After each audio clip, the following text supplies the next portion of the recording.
Good morning, brother, or I guess I don't know if it's morning where you are, but it's still morning where we are.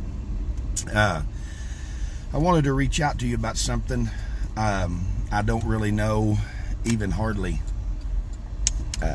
where to start with it, but we made a trip out west. So many things was closed down, and evangelizing as we have known it has been almost completely decimated by this pandemic.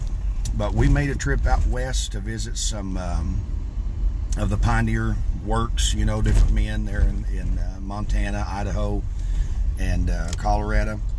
Anyway, we are in Castle Rock, Colorado right now been preaching for Brother James McCoy. He started a church here several years ago. They've got a very good group of people, and they had started in his basement and was there for, I guess, a while, and then they got a lease on a building, and they were there for several years, and then they the property owners had sold the property in some real estate deal that they were doing, and so Brother McCoy and the people lost their lease on the building due to that. And they actually have been having church outside. They lost their lease around the time this pandemic stuff started, and they've been having church outdoors ever since. And God's really blessed them. They've actually had several people saved during that time, and we had wonderful services yesterday. New converts were there seeking the Lord, and they've been having visitors almost every service. But the short and the long of it, I'm just trying to give you a little background, and I've really felt a burden from the Lord about coming out here and visiting these churches. And I felt like in the service yesterday, I didn't realize their situation, but I felt the Lord impress me that we needed to build them a building. And of course, that I'm a carpenter by trade, but I'm not, it was just totally out of the norm. And so we visited with him yesterday and ended up going back to his house. He had us to come back last night. We talked at length about it. 2 weeks ago, God dealt with him and the church to start a building fund. And in 2 weeks, in this small pioneer church, they've already brought in over $5,000 and towards a building fund. And he said they were just hoping to find some kind of an old building they could lease or rent for the winter months. And of course, it would take everything they've accumulated for the lease and utilities, and it wouldn't be permanent. And I just really feel like that there's a building that can be, I believe the Holiness Movement can do this. I believe the finances are out there, and we've got a lot of great men that are contractors. And I tell you, my vision, brother, I believe that we can have them in a building in no less than 30 days, no more than 30 days. And what we talked about with him, he actually has 35 acres where he lives. It is in a county. It's not zoned commercial. There's not a lot of building restrictions.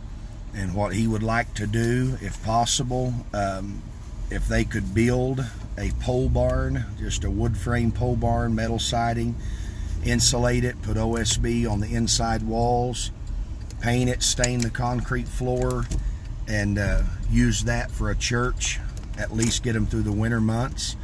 And they could, add to it, work on it, as far as, if they want to go back in, sheetrock it, trim it out really pretty, whatever. But they're supposed to get 8 to 10 inches of snow, he said, tomorrow. The temperature is going to drop almost 70 degrees in 12 hours here, and it'll be their first snowfall. I think the high on Wednesday, I believe he said, was going to be about 30, something like that. But winter's staring them in the face here in the mountains in Colorado. This is a worthy work, and they have a congregation. They're Holiness people.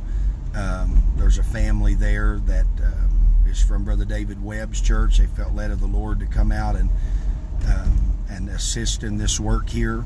There's also a young brother from Brother Sutherland's church at Dryden Road that felt led of the Lord here, and some other families that are here helping him in addition to their converts.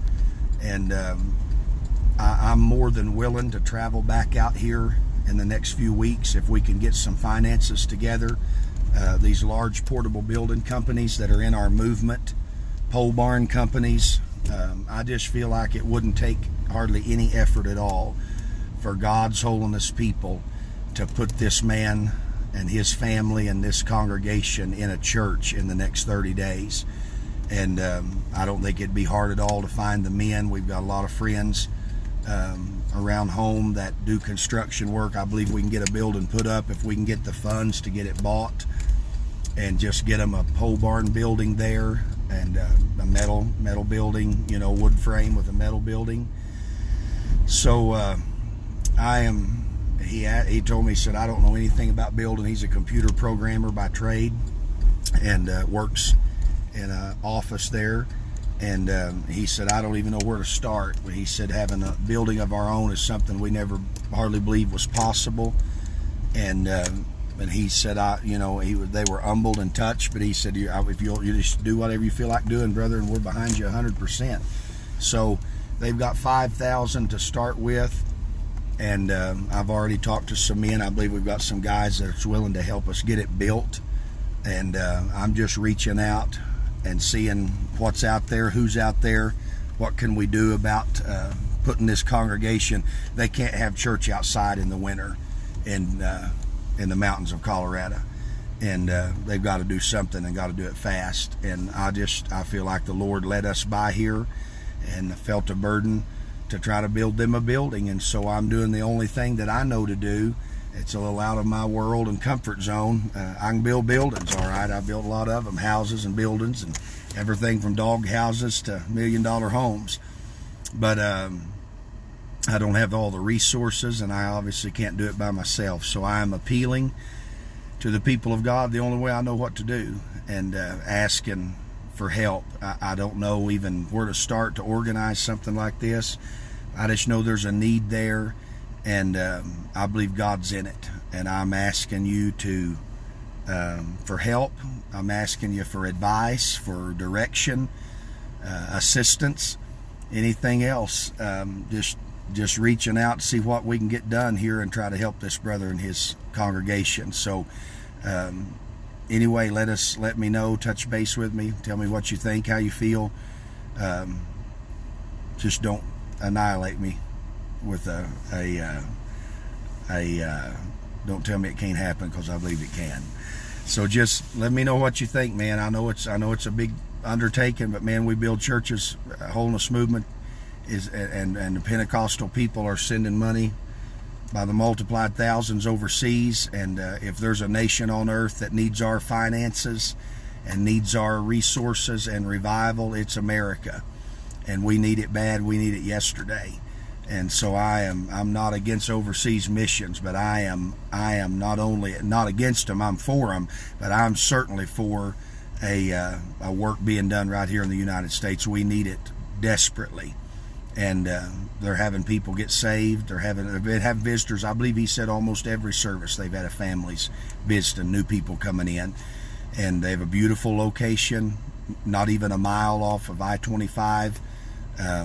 20 minutes out of Denver, 30 minutes from Colorado Springs. I mean, this is a huge area with a lot of people and a lot of souls.